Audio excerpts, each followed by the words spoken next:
Hello students, we are going to start with new chapter of chemistry, atoms and molecules. Students, आप लोगों की काफ़ी time से video नहीं थोड़ा मैं अपलोड कर पाई क्योंकि 10th पे ज़्यादा फोकस हो रहा था, लेकिन 9th पे भी अब फोकस होगा और 9th की वीडियोस भी अब रेगुलर आएंगी। अब जो आज चैप्टर हम स्टार्ट करने जा रहे हैं वो कौन सा है? Atoms and molecule. देखो, आपको एटम्स एंड मॉलिक्यूल्स के बारे में थोड़ा बेसिक तो नॉलेज होगा क्योंकि 6th 7th 8th में हम ये चीज़ पढ़ते हैं, है ना। लेकिन इस टाइम हम जो बेसिक कंसेप्ट के साथ तो पहली बात पढ़ेंगे ही पढ़ेंगे, क्योंकि बेसिक कंसेप्ट अगर हमारे क्लियर नहीं होंगे तो हमें चैप्टर क्या है कंप्लीट करने में दिक्कत होती है, समझ नहीं आता है कि क्या चीज़ें हैं, है ना। तो एटम्स एंड मॉलिक्यूल्स में आज जो हम पढ़ने वाले हैं कि एटम्स मॉलिक्यूल्स हैं क्या, जो बेसिक चीज़ उठाएंगे, है ना। उसके बाद चैप्टर के बीच में भी हमारी चीज़ें आएंगी एटम्स एंड मॉलिक्यूल्स क्या है। लेकिन अभी जो स्टार्टिंग हम कर रहे हैं, इंट्रो जो इसका देंगे हम कि किस साइंटिस्ट ने इसको किस आधार पर एटम्स एंड मॉलिक्यूल्स बताया। उसके अलावा लॉ ऑफ कॉम्बिनेशन क्या है उनकी डिटेल में हम स्टडी करेंगे। तो let us start this chapter atoms and molecules. देखो, सबसे पहले हम बात करते हैं मैटर की। मैटर वैसे ना आपने फर्स्ट चैप्टर में पढ़ा हुआ है कि मैटर क्या है। एक बार और रिकॉल कर लेते हैं कि मैटर क्या है। तो anything which occupy space and has mass, वो क्या कहलाता है? मैटर कहलाता है। और मैटर में बहुत सारी चीजें आती हैं। एनीथिंग विच ऑक्यूपाई यानी जो जिसमें जो भी स्पेस घेरता है और जिसमें भी मास होता है वो सब मैटर है।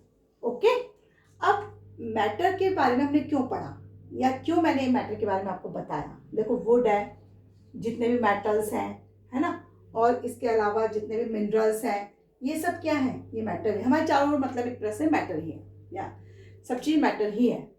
अब मैंने इसके बारे में क्यों आपको एक्सप्लेन किया, मैटर क्यों बताया, क्योंकि मैटर को बताने का मेरा सबसे पहला रीज़न क्या था कि एक साइंटिस्ट है, इंडियन फिलोसफर थे, उनका नाम क्या था? महर्षि खंड। इनने सबसे पहले क्या कहा? महर्षि खंड ने कहा कि जो मैटर है वो डिवाइड हो जाता है किसमें? स्मॉलेस्ट पार्टिकल्स में। क्लियर? यानी महर्षि खंड का कहना ये था कि जो मैटर है वो किस में कन्वर्ट हो रहा है या डिवाइड हो रहा है? स्मॉलेस्ट पार्टिकल में।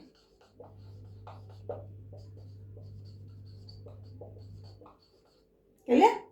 अब स्मॉलेस्ट पार्टिकल, इन्होंने फिर क्या कहा कि स्मॉलेस्ट पार्टिकल जब भी मैटर डिवाइड हो जाता है तो इस स्मॉलेस्ट पार्टिकल का कोई भी फर्दर डिवाइडेशन नहीं होता।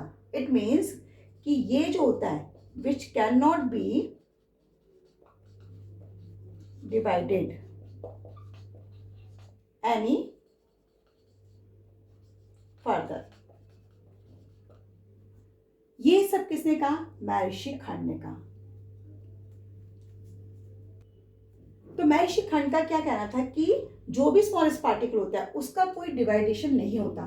तो अकॉर्डिंग, ये फर्स्ट पर्सन थे जो महर्षि खंड थे, ये it was one of the first person to propose that matter is made up of a very small particle. लेकिन इन्होंने इसको एटम नहीं कहा, इन्होंने इसको क्या कहा? परमाणु कहा। ये बात समझ आई? खंड वॉज फर्स्ट पर्सन। एक्चुअली ये बताने का रीजन क्या है कि आपके एमसीक्यू क्वेश्चंस आते हैं तो उसमें कई बार क्वेश्चंस पूछ ले जाते हैं, तो आपको पता होना चाहिए। तो खंड वॉज फर्स्ट पर्सन किस बारे में बताने वाले थे? कि to propose that matter is made up of very small particle. अब स्मॉल पार्टिकल को इन्होंने जो नाम दिया या इन्होंने जो कहा वो क्या था?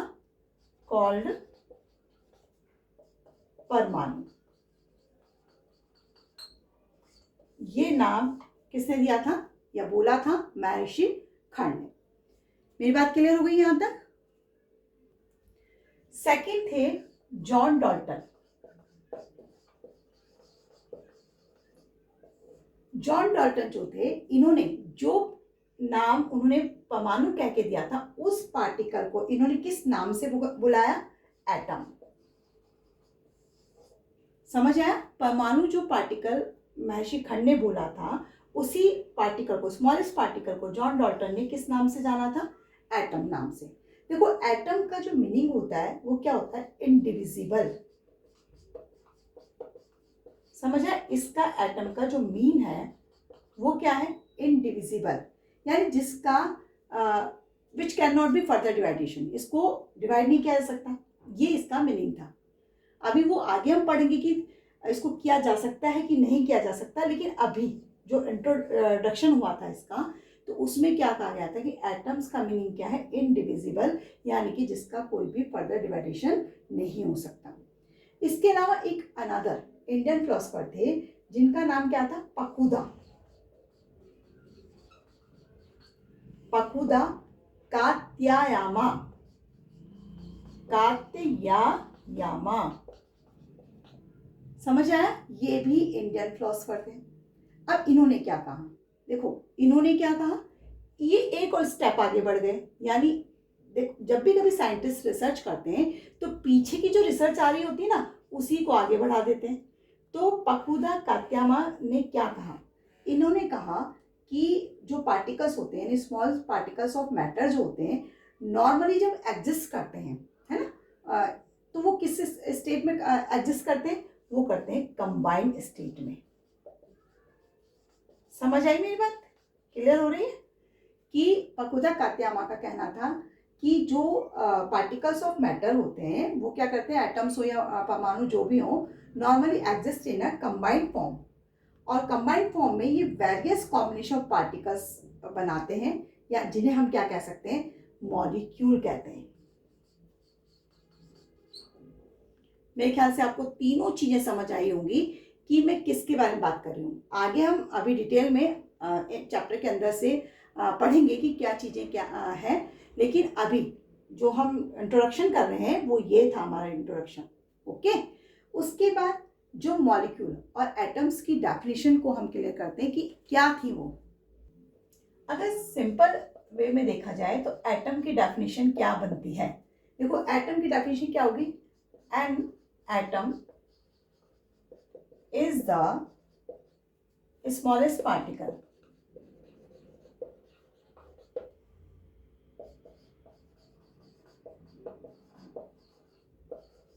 of an element that can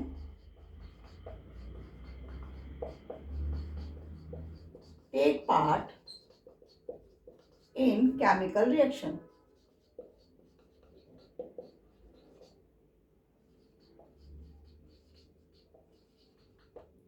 ये एटम की डेफिनेशन हुई। एटम क्या है? किसी भी एलिमेंट का स्मॉलेस्ट पार्टिकल है, ठीक है, और इस स्मॉलेस्ट पार्टिकल वो है जो हर केमिकल रिएक्शन में पार्टिसिपेट करता है। क्लियर हुआ एटम क्या है? ओके, अब इसके बाद मॉलिक्यूल के बारे में बात करते हैं कि मॉलिक्यूल क्या है, क्योंकि हमने क्या पढ़ा कि जो एटम्स हैं वो तो स्मॉलेस्ट पार्टिकल हैं। सेकंड बात हमने क्या पढ़ी कि यही जो पार्टिकल्स हैं ये कंबाइन होकर किसका फॉर्मेशन करते हैं? मॉलिक्यूल का फॉर्मेशन करते हैं। यही तो हमने अभी मॉलिक्यूल की उसमें पढ़ा है। तो मॉलिक्यूल की डेफिनेशन क्या हो जाएगी? A molecule is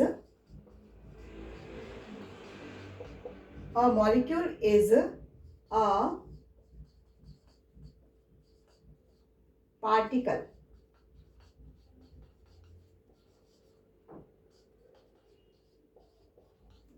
two or more atoms that are chemically bonded together. समझ आया? वही जो अभी हमने डिस्कस किया था कि मॉलिक्यूल क्या होते हैं? जो मॉलिक्यूल वो होते हैं जो पार्टिकल, स्मॉलेस्ट पार्टिकल जो है वो क्या हो जाते हैं? टू और मोर एटम से मिलकर बनते हैं, है ना, और केमिकली बॉन्डेड हो जाते हैं, केमिकली कंबाइंड हो जाते हैं, और क्या बनाते हैं? मॉलिक्यूल बनाते हैं, जिन्हें हम अभी आगे पढ़ते हैं कंपाउंड्स भी कहते हैं। सो तो इस तरह से हमने देखा कि एटम्स एंड मॉलिक्यूल्स क्या होते हैं। तो मॉलिक्यूल्स में हमने पढ़ लिया कि जो स्मॉलेस्ट पार्टिकल्स है वो कंबाइंड होकर क्या करेंगे, मॉलिक्यूल्स का फॉर्मेशन करेंगे, देन उसके बाद कंपाउंड का फॉर्मेशन होता है। ओके, तो इनमें जितने भी मॉलिक्यूल्स या एटम्स होते हैं इनकी डिफरेंट काइंड्स ऑफ एटम और मॉलिक्यूल्स होंगे तो नेचुरल की डिफरेंट प्रॉपर्टीज ही होगी, है ना, मैटर्स के अकॉर्डिंग होगी।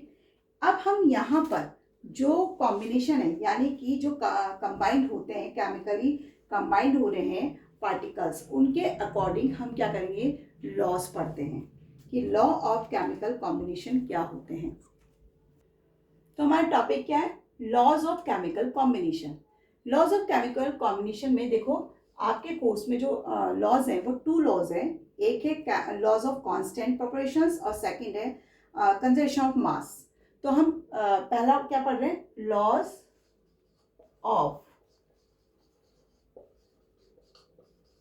Conservation of mass.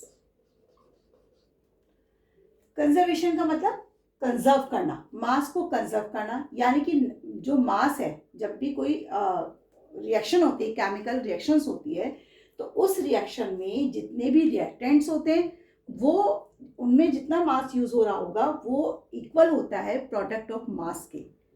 तो लॉ ऑफ कंजर्वेशन ऑफ मास जो था वो एक साइंटिस्ट है ना, एक साइंटिस्ट थे जिन्होंने इसको दिया लॉ ऑफ कंजर्वेशन ऑफ मास को, और वो उनका नाम क्या था, एंटोनी लेवोजियर।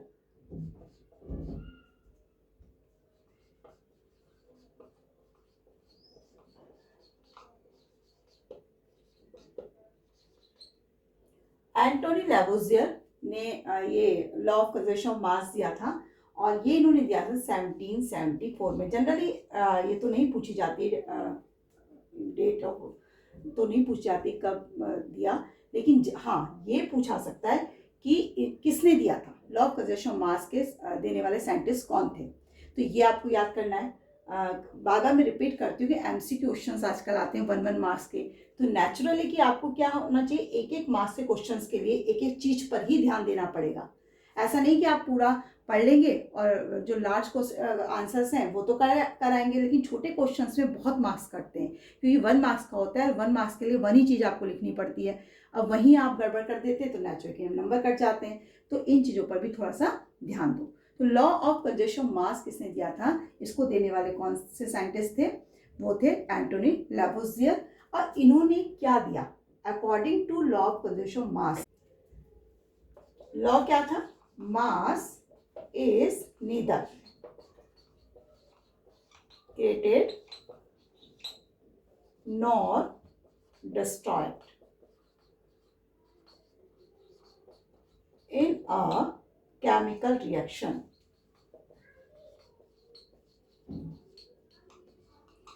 क्या मतलब हुआ, देखो ये किसका लॉ है, ये लॉ है law of conservation of mass. Conservation मतलब save, mass is neither created, mass को क्रिएटेड नहीं किया जा सकता, और ना ही नॉट डिस्ट्रॉय, यानी कि इसको डिस्ट्रॉय भी नहीं किया जा सकता है। मेरे ख्याल से क्लियर हुआ होगा। देखो इसका एक एग्जांपल हम ले रहे हैं लॉ ऑफ कंजर्वेशन ऑफ मास का, इससे ज़्यादा एक्सप्लेन होगा। कैसे कि एक कैल्शियम कार्बोनेट है ना, ये क्या है, हमारा रिएक्टेंट है, और जब ये ब्रेकडाउन होता है तो ये ब्रेकडाउन होगा calcium oxide plus carbon dioxide में। ओके, कैल्शियम कार्बोनेट को जब आप हीट कर देते हैं तो हीट देने के बाद it is a convert into, अब ये calcium oxide and carbon dioxide में, तो ये जो है ये क्या कहलाता है, रिएक्टेंट, और जो ये बनता है ये क्या होगा, प्रोडक्ट। जब हम इसका एक्सपेरिमेंट कर रहे हैं या इस रिएक्शन को कर रहे हैं तो उस समय हमने कितना लिया रिएक्टेंट, 100 ग्राम। 100 ग्राम रिएक्टेंट को जब आपने क्या करा, हीट दिया, तो ये कन्वर्ट हुआ calcium oxide plus carbon dioxide में। तो जो बना यानी कैल्शियम ऑक्साइड जो बना प्रोडक्ट के रूप में वो कितना बना, 56 ग्राम, और साथ में कार्बन डाइऑक्साइड कितना निकला, 44 ग्राम। जब आप इसको टोटल करेंगे तो टोटल करने के बाद कितना आएगा, 100 ग्राम। आप टोटल कर लीजिए, 6 और 4 10, 0 और 5 4 9 और 1 10, तो 100 ग्राम आपने लिया और 100 ग्राम ही आपको मिल गया। ओके, तो क्या ये लॉ ऑफ केमिकल कॉम्बिनेशन के फर्स्ट लॉ को वेरीफाई नहीं कर रहा कि क्या वेरीफाई कर रहा है कि जितना रिएक्टेंट आप ले रहे हैं उतना ही रिएक्टेंट आपको मिल रहा है। तो according to law of conservation mass क्या कह रहा है, ये कह रहा है कि in a chemical reaction the total mass of reactant वो किसके इक्वल होता है, टोटल मास ऑफ प्रोडक्ट के इक्वल होता है। Total mass of product. समझ आया कि लॉ ऑफ कंजर्वेशन मास क्या कह रहा है कि किसी भी केमिकल रिएक्शन में जो टोटल मास ऑफ रिएक्टेंट जितना भी आप लेंगे मतलब वो इक्वल निकलेगा टोटल मास ऑफ प्रोडक्ट के। मेरी बात क्लियर हो गई, आपको समझ आ गया होगा कि मैं क्या समझाने की कोशिश कर रही हूँ। तो यहाँ हम ये कह सकते हैं इस रिएक्शन में कि there is no change in mass during a chemical reaction. कोई भी चेंज मास का नहीं हो रहा है। क्या हो रहा है ये जो चेंज है मास का, तो नो चेंज ऑफ मास किसमें, केमिकल रिएक्शन में, है ना, during a chemical reaction.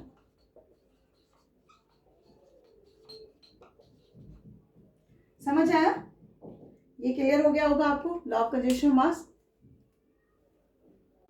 So experiment के लिए हम क्या करते हैं, एक कॉनिकल फ्लास्क लेंगे,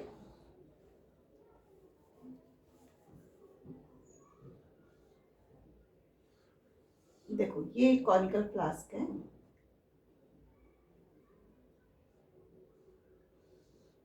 कॉनिकल फ्लास्क की शेप यही होती है। ओके, हमने एक कॉनिकल फ्लास्क लिया और इस कॉनिकल फ्लास्क में हम एक सॉल्यूशन लेते हैं और ये सॉल्यूशन क्या होगा, बेरियम क्लोराइड।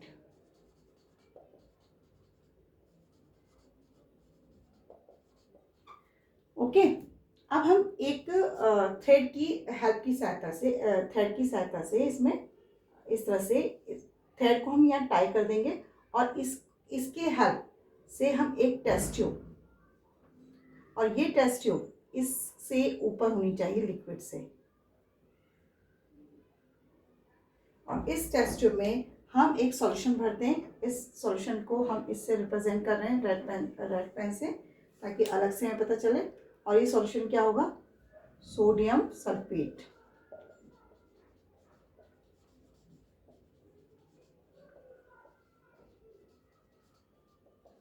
ओके, ये क्या है, स्मॉल टेस्ट ट्यूब।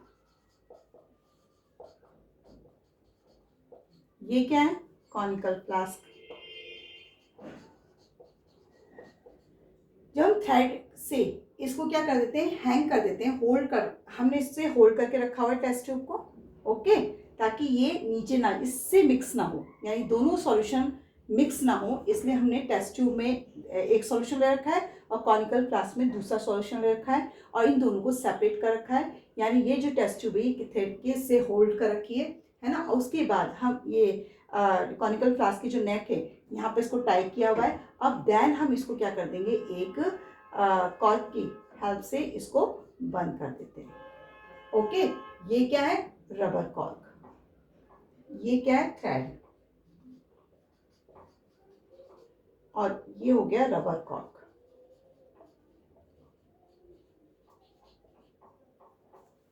मे भी क्लियर हुआ होगा आपको कि हमने क्या किया है।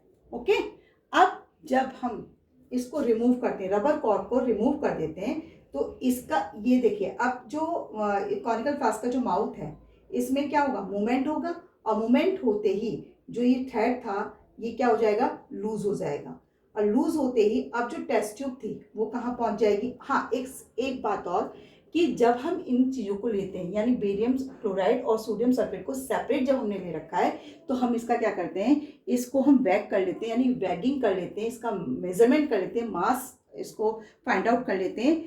क्यों फाइंड आउट करते हैं, क्योंकि इसी समय रिएक्टेंट की तरह शो हो रहे हैं, और जब इनसे प्रोडक्ट बनता है तो हम उसका भी मास देखेंगे, और तभी तो हमें पता चलेगा कि यहाँ पर मास का कंजर्वेशन हुआ है या नहीं। यानी पहले जो मास था रिएक्टेंट के दौरान, क्या वो प्रोडक्ट बनने के बाद भी सेम मास था, ये चीज़ तो हमें बाद में पता चलेगी। तो हम इसका यहाँ पर सबसे पहले क्या कर लेते हैं, मास मेजरमेंट कर लेते हैं बेरियम क्लोराइड का एंड सोडियम सल्फेट का। देन अब हम क्या करेंगे, रबर कॉर्क को रिमूव करेंगे, थ्रेड क्या हो जाता है, लूज हो जाता है, और ये जो टेस्ट ट्यूब है ये कहाँ जाती है, कॉनिकल फ्लास्क के बॉटम पे चली जाती है। और इसका जो सॉल्यूशन था सोडियम सल्फेट सॉल्यूशन, अब वो क्या हो जाएगा, वो इस पर गिर जाता है, यानी इसका जो नेक्स्ट सेकंड डायग्राम होगा वो क्या होगा। तो जब हम इसमें कॉनिकल फ्लास्क में इसको रबर कॉर्क को क्या करते हैं, मूव कराते हैं, तो कॉनिकल फ्लास्क में जो टेस्ट ट्यूब थी वो क्या हो जाएगी, नीचे आ जाती है, और इसमें जो बेरियम क्लोराइड सॉल्यूशन था अब वो क्या होगा, वो मिक्स हो जाएगा, है ना, सोडियम सल्फेट सॉल्यूशन से मिक्स हो जाएगा, क्योंकि ये टेस्ट ट्यूब अब नीचे आ गई है। ओके, इस तरह से सॉल्यूशन मिक्स हो जाता है। हमने इसका वेट तो पहले ही किया हुआ है, क्योंकि हमें तो ये देखना है ना कि क्या मास रिएक्टेंट और प्रोडक्ट के बराबर था। अब चूंकि ये मिक्स हो गया है तो क्या बन गया है, प्रोडक्ट। जब बेरियम क्लोराइड किससे रिएक्ट कर रहा है, सोडियम सल्फेट से, that is a barium chloride, ये था ब्लू वाला, और रेड कलर वाला हमारा सोडियम सल्फेट था। जब अब प्रोडक्ट बन गए, ये तो रिएक्टेंट है, और जब इनसे प्रोडक्ट बना तो क्या बन के आया, इनसे बना बेरियम सल्फेट, और साथ में क्या निकला इसमें से, सोडियम क्लोराइड। समझ आया, ये क्या हुआ, प्रोडक्ट। और ये दोनों क्या थे, ये थे रिएक्टेंट।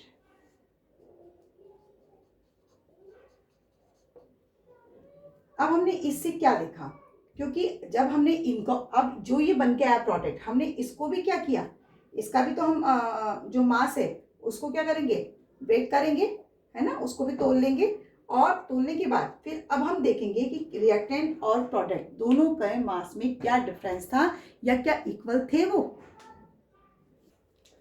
जो बेरियम सल्फेट बना था, यानी जो हमारे प्रोडक्ट बना था, बेरियम सल्फेट जो बनता है, ये एक तरह से वाइट प्रेसिपिटेट होते हैं, इसके वाइट प्रेसिपिटेट दिखाई देते हैं, इसको पीपीटी से हम शो करते हैं, है ना। और साथ में हमने अभी क्या बताया था कि सोडियम क्लोराइड सॉल्यूशन बनता है। अब हम क्या करेंगे, इस एक्सपेरिमेंट हमने जो जो लिया उसके बारे में देखते हैं। तो सबसे पहले हमने क्या लिया था, मास ऑफ बेरियम क्लोराइड, इसका मास कितना था, 20.8 ग्राम, हमने पहले ही मेजर कर लिया था। Second, mass of sodium sulphate, इसका हमने कितना लिया, 14.2 ग्राम। ओके, अब देखो बेरियम क्लोराइड जब हमने लिया था उसके बाद जो प्रोडक्ट बन के आया था वो था बेरियम सल्फेट। तो अब हमने मास बेरियम सल्फेट का भी देखा कि कितना बन के आया है, या प्रोडक्ट में कितना बना हो। तो बेरियम सल्फेट का जो मास था वो कितना था, 23.3 ग्राम। और फोर्थ मास, इसके साथ क्या बना था, बेरियम सल्फेट के साथ क्या बन के आया था प्रोडक्ट के रूप में, सोडियम क्लोराइड। तो सोडियम क्लोराइड का मास कितना होगा, 11.7 ग्राम। ओके, अब हम इसको रिएक्शन के रूप में देखते हैं कि मास ऑफ प्रोडक्ट और मास ऑफ रिएक्टेंट कितना होता है। तो मास ऑफ रिएक्टेंट क्या होगा, देखो mass of reactant is equal to mass of product.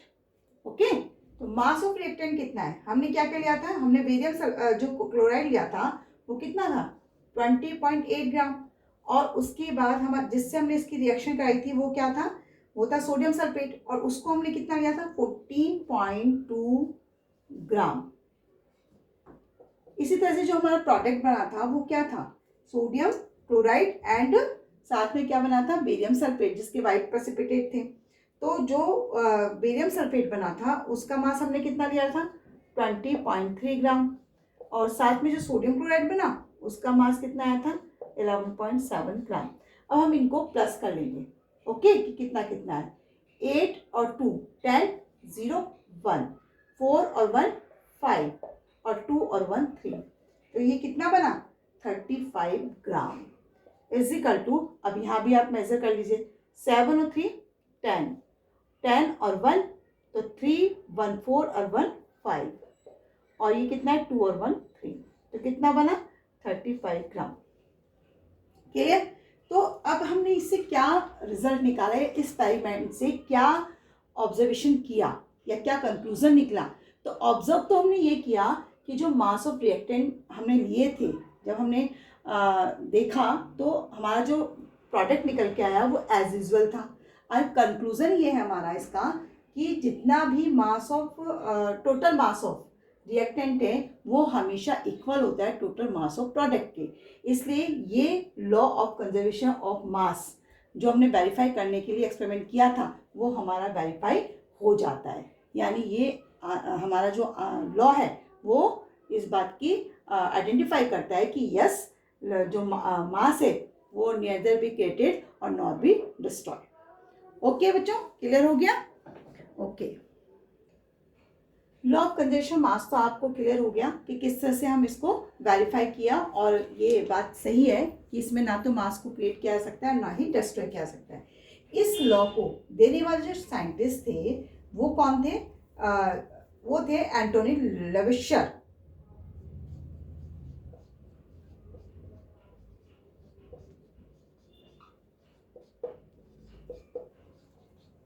Antony लेविशर ने ये लॉ दिया था, और इन्हीं के अकॉर्डिंग लॉ ऑफ कंजर्वेशन मास था कि matter is neither created not be destroy in a chemical reaction, और ये इन्होंने 1774 में लॉ दिया था। ओके, सेकेंड लॉ क्या था? सेकेंड लॉ है law of constant proportion.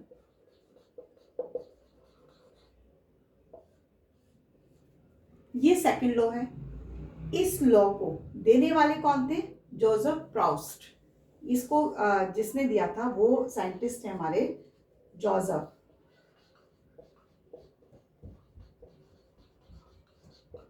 Proust. और जोसेफ प्राउस्ट ने ये जो लॉ था वो 1779 में दिया था। ओके, इन्होंने इनके अकॉर्डिंग कांस्टेंट प्रोपोर्शंस क्या होता है? कांस्टेंट प्रोपोर्शन का मतलब होता है कि जब भी कोई कंपाउंड का फॉर्मेशन होता है, तो ये तो हम बात कर चुके हैं कि कंपाउंड का फॉर्मेशन किससे होगा? स्मॉलेस्ट पार्टिकल्स जो है कंबाइन होकर क्या बना लेते हैं? मॉलिक्यूल बना लेते हैं, और दैट इज फिर वो क्या करते हैं? कंपाउंड में का फॉर्मेशन करते हैं, है ना। तो इन्होंने जो जोसेफ प्राउस्ट थे, इन्होंने जब लॉ ऑफ कांस्टेंट प्रोपोर्शन दिया तो इनके अकॉर्डिंग क्या था ये कि जो केमिकल कंपाउंड बनते हैं वो हमेशा क्या होगा? सेम जो जितने कंपाउंड जब भी बनेगा वो एलिमेंट सेम ही होंगे। फॉर एग्जांपल जैसे हमने वाटर लिया, तो वाटर में H है और O है। अब आप ऐसा तो नहीं कर सकते ना कि इसमें अगर मैं C लगा दूं और O एज इट इज रखूं तो क्या फिर भी ये वाटर होगा? नहीं, फिर ये वाटर नहीं होगा। फिर वाटर तो यही है क्योंकि इसमें एलिमेंट क्या है? सेम है। और जब भी आप वाटर हो, वाटर चाहे वो नदी का हो, तालाब का हो या किसी नाले का हो, है तो पानी ही ना। और पानी का जब फॉर्मेशन होगा तो हमेशा H और O से ही होगा। मेरी बात क्लियर हो रही है? तो उन्होंने क्या कहा, जोसेफ प्राउस्ट ने क्या लॉ निकाला कि इसके इनके अकॉर्डिंग जो केमिकल कंपाउंड होते हैं वो हमेशा क्या करते हैं? हमेशा कंसिस्ट होते हैं सेम एलिमेंट से। सेम एलिमेंट कंबाइन होते हैं और same he proportion by mass से होते हैं। यानी कि इनका कॉम्बिनेशन जो होगा या ये जुड़ेंगे, जब भी कॉम्बिनेशन कंबाइन होंगे तो इनका क्या होगा? सेम ही प्रपोर्शन होगा, कांस्टेंट प्रपोर्शन होगा। ये नहीं कि एक टाइम में तो आपने 8 ले लिया, दूसरे टाइम में आपने 60 ले लिया, अगले टाइम में 32 ले लिया। नहीं, ऐसा नहीं होता है। तो सबसे पहले तो हम इसकी डेफिनेशन देखते हैं। A chemical compound always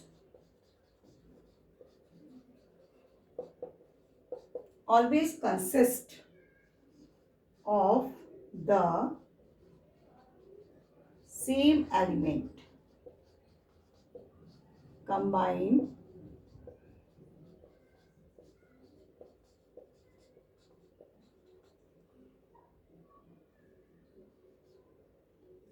together in the same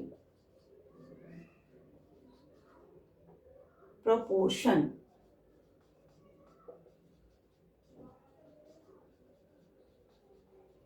by mass. Explain में कर चुकी हूँ इसको, है ना। अब हम इसको एग्जाम्पल के थ्रू समझेंगे तो ज़्यादा शायद क्लियर हो सकता है। देखो इसमें इंपॉर्टेंट है, दोनों ही लॉ वैसे इंपॉर्टेंट हैं, और चूंकि आजकल 1 मार्क्स से क्वेश्चन एमसीक्यू क्वेश्चंस आते हैं तो नेचुरल कि आपको इनके साइंटिस्ट के नेम भी याद होने चाहिए, है ना। शुरू में जो मैंने इंट्रोडक्शन थोड़ा सा दिया था कि किस साइंटिस्ट ने क्या एक्सप्लेन किया था, वो भी आपको नेम याद होने चाहिए।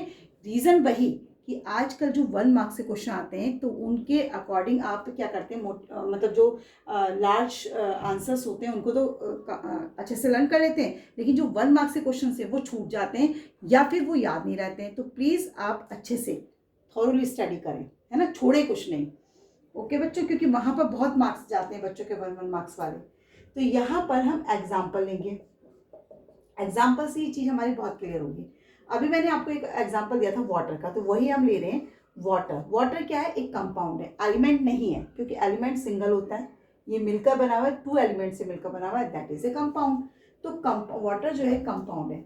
अब मैंने अभी आपको कहा था कि 2 एलिमेंट से मिलकर बना हुआ है, ये 2 एलिमेंट क्या है, एक हाइड्रोजन और दूसरा क्या है, ऑक्सीजन, है ना। ये टू एलिमेंट से मिलकर बना है, हाइड्रोजन एंड ऑक्सीजन। जब ये कंबाइंड होते हैं आपस में, दोनों कंबाइंड होते हैं together in the same constant proportion, यानी कि 1:8, 1 ये और ये 8, ये तो आपको पता ही है ना। ऑक्सीजन का जो मास होता है वो क्या होता है, ऑक्सीजन 8 पर होता है और हाइड्रोजन का 1 होता है। ओके, तो जो मास होगा वो क्या होगा, 1:8 के अकॉर्डिंग होता है ना। क्योंकि ऑक्सीजन देखो, अगर आप इसको प्रॉपर तरीके से निकाल तो ऑक्सीजन क्या होता है, 16 पर है, एटॉमिक मास इसका 16 है, और हाइड्रोजन का एटॉमिक मास 1 है, लेकिन एलिमेंट कितने, 2, तो 2 हो गया, 2 1 जा 2 और ये कितना हुआ 16। तो अब जब हम इसको काटेंगे 2 1 जा 2 और 2 8 जा 16, तो प्रॉपर तरीके से जो प्रोपोर्शन आएगा वो कितना आएगा, हाइड्रोजन का 1:8 आएगा। क्लियर हुआ ये कि किस तरह से ये कांस्टेंट प्रोपोर्शन है इसका। तो जब ये 1:8 इसका बाय मास है, 1 part of hydrogen and 8 part of oxygen, तो इससे क्या पता चलता है हमें, इससे ये पता चलता है कि ये कांस्टेंट प्रोपोर्शन में ही जो है हमारा लॉ है, केमिकल कॉम्बिनेशन जो होता है वो कांस्टेंट प्रोपोर्शन में ही होता है। क्लियर हुआ। अभी मैंने आपसे ये भी बात कही कि वाटर जो होता है, वाटर चाहे कहीं का भी हो, किसी भी जगह का हो, लेकिन अगर वाटर है तो उसका हमेशा H और O ही कॉम्बिनेशन होगा, अदरवाइज कुछ नहीं। Clear. Law of constant proportion को भी हम एक एक्सपेरिमेंट के थ्रू देख सकते हैं कि किस तरह से ये इसको वेरीफाई करता है कि नहीं, जो एक्सपेरिमेंट हम करने जा रहे हैं अभी। तो हमने क्या करा कि हमने 100 ग्राम ऑफ वाटर लिया और 100 ग्राम ऑफ वाटर को डिकम्पोज किया, है ना। और ये 100 ग्राम ऑफ प्योर वाटर, ये जो वाटर था ये क्या था, प्योर वाटर था। क्लियर। और इसमें से हमने क्या करा, इलेक्ट्रिसिटी पास कराई। जब हमने इसमें इलेक्ट्रिसिटी पास कराई,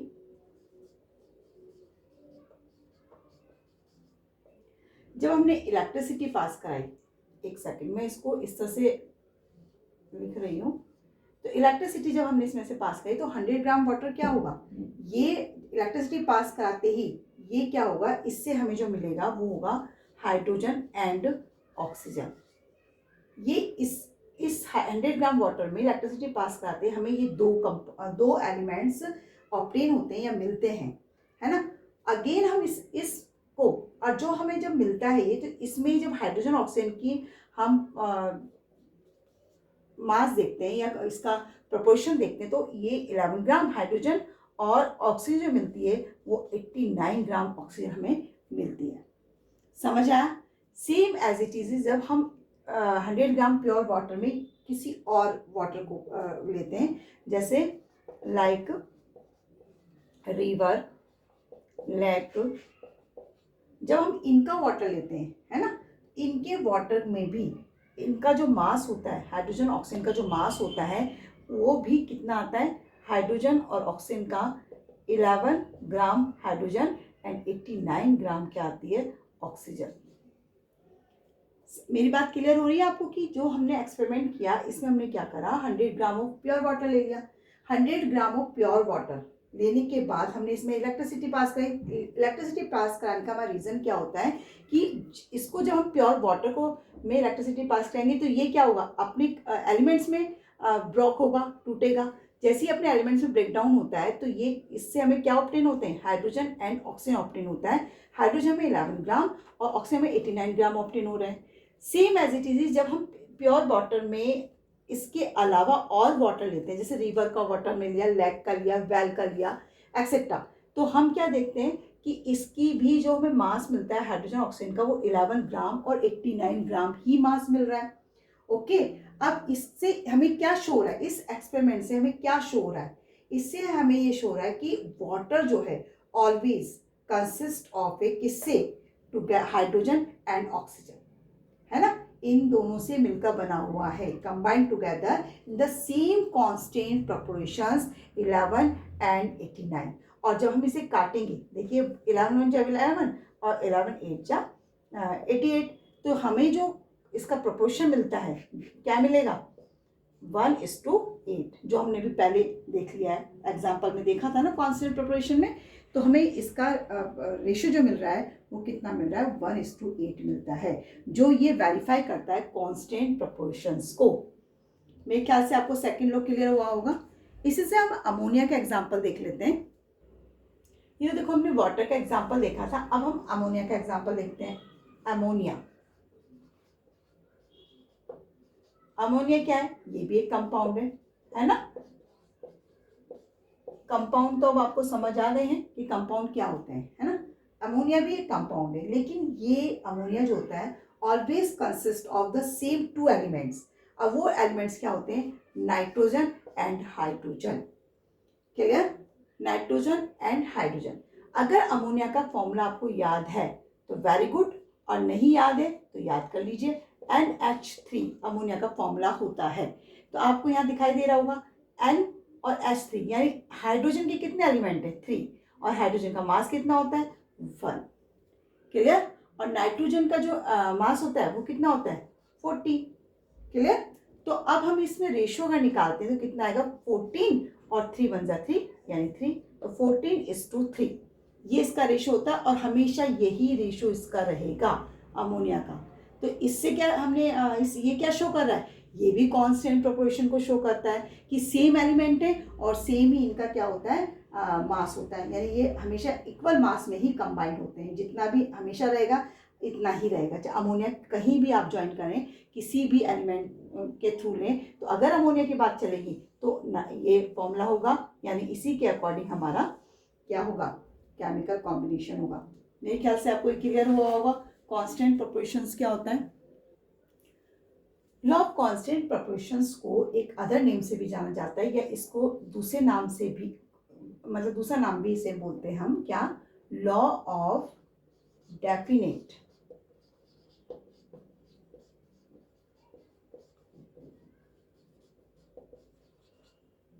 अगर आपको इस नाम से भी अगर पूछा जाता है तो भी आप इस बारे में ही लिखेंगे, यानी कांस्टेंट प्रोपोर्शन के बारे में लिखेंगे। इसको अदर नेम से किससे जाना जाता है, law of definite proportion. Clear, मेरे ख्याल से आपको दोनों लॉज समझ आ गए होंगे, केमिकल कॉम्बिनेशन के दोनों लॉज क्या क्या हैं और किस किसने इसको दिया था। ओके।